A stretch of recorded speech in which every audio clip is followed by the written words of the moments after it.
All right, hey everyone, Mr. Wineland here. We are with Democracy and Greece's Golden Age. So, woo! Talking democracy. Very excited. Um, so, we talked a little bit about Athens from the previous part of this chapter in section 2.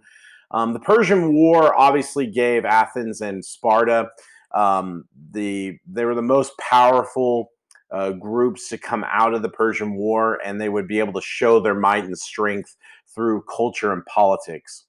We're only going to do half of this lecture. I'm going to save the other half for another time. So what happens is this alliance during the Persian Wars, the city-states banded together and to punish the Persians.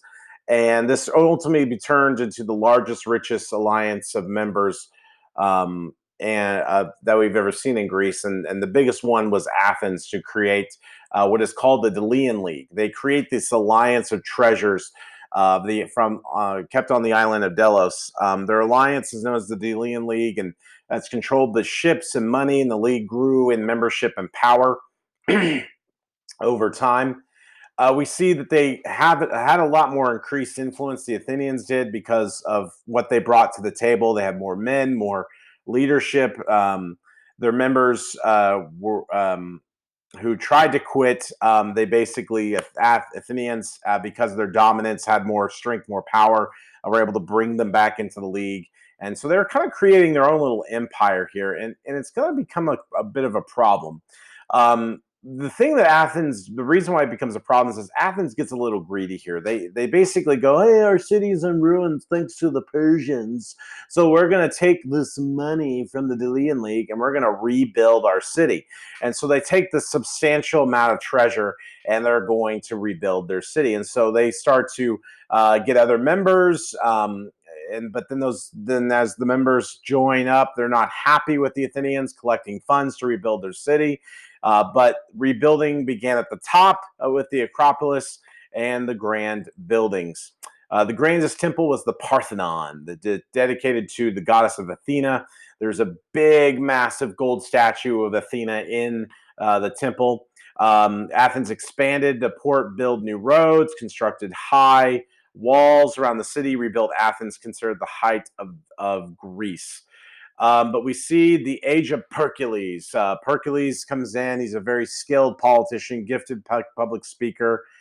We see the Pericles in 460, elected one of Athens' generals, became Athens' most influential politician. He was a great champion of democracy, introduced the payment for those who served on juries, encouraged Athenians to introduce democracy elsewhere to really show its dominance. He commissioned building the Parthenon and other monuments. Hired artists, sculptors to decorate them. He wanted Athens to be the most glorious city of all time and believed that it was the best government, noblest people, far more superior. We see that this ultimately grows into what is called the Golden Age of Greece. Trade brought great wealth to the Athenians. Merchants from other parts of the world moved to the city, bringing their own foods and customs. Athens was very cosmopolitan as a result. They had a lot of grand festivals. They had theater. They had all this grand culture. Unfortunately, because of Athens' selfishness and their ability to show off how great we are, this is going to upset the Spartans and ultimately lead to the Peloponnesian War, which the Spartans also had a very strong alliance as well.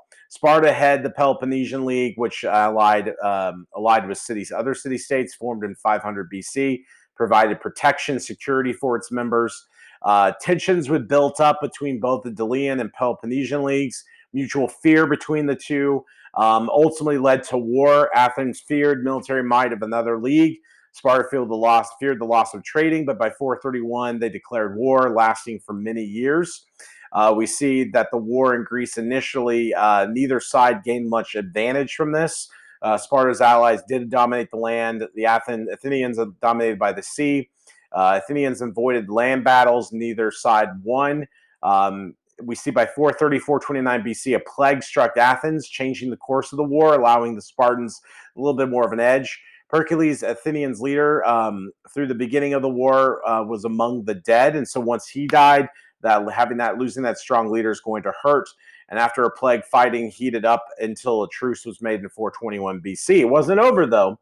In 415 BC, war broke out again, and Sparta took to the sea this time, as well as the land, to destroy the Athenians. And finally, Athens surrendered in 404 BC, and Peloponnesian War almost destroyed Athens and Sparta. And you can see here the Delian League is everything in purple here. Everything in yellow is the Peloponnesian League, and these were the neutral states in this region.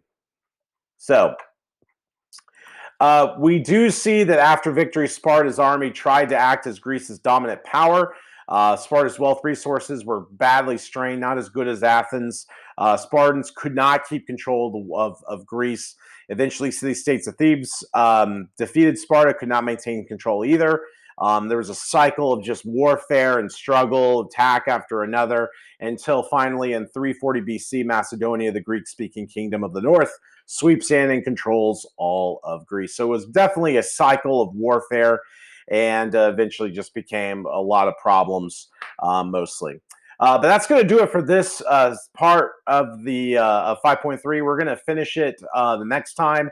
We're going to go into philosophy. We're going to go into a little bit more other aspects of culture and history, writing. So we're going to talk about all that tomorrow. See ya.